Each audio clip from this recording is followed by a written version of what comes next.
there you go. So you saw my feet start to do like a T-step.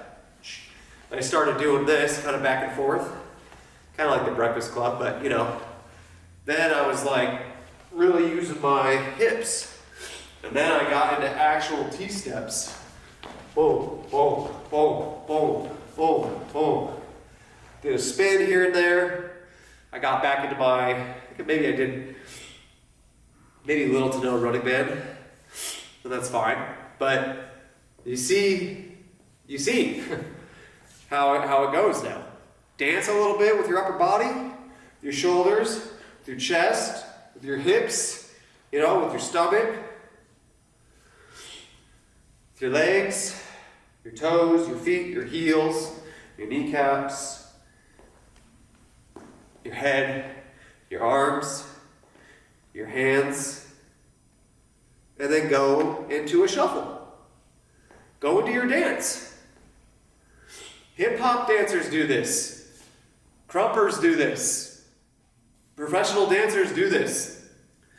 They get lost in the sauce, and then they bring it back, they dial it back, and they get back into their foundations.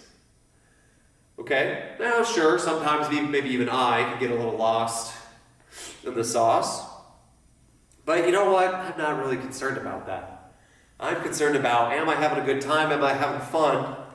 Yes. And do I know inside my head when I should get back to the beat? Yes, of course I do. I've been doing this forever. You know, I've been doing this a long time. It's like the back of my hands. Okay? But I'm telling you that feel free to break away from just moving your feet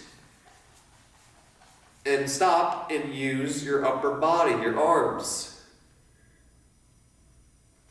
your shoulders, your head,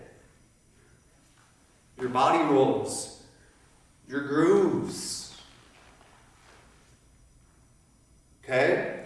And then, when the time is right, go back to hitting that nasty stomp with the running man, or hitting those hi-hats, the snare with the T-step and the rock.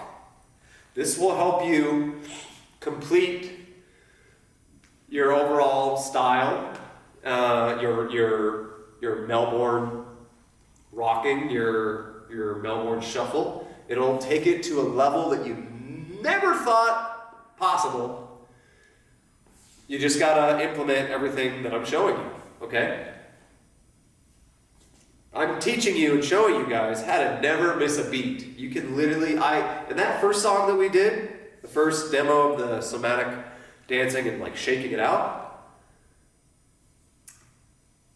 I swear I was pretty locked in. It felt like I was really in tune with the music, and I was hitting almost everything, just about. And sometimes there's layers and layers of different instruments and you know, bells and whistles and lasers and synthesizers, and you know, and it's cool once your body can like point out and like hit everything,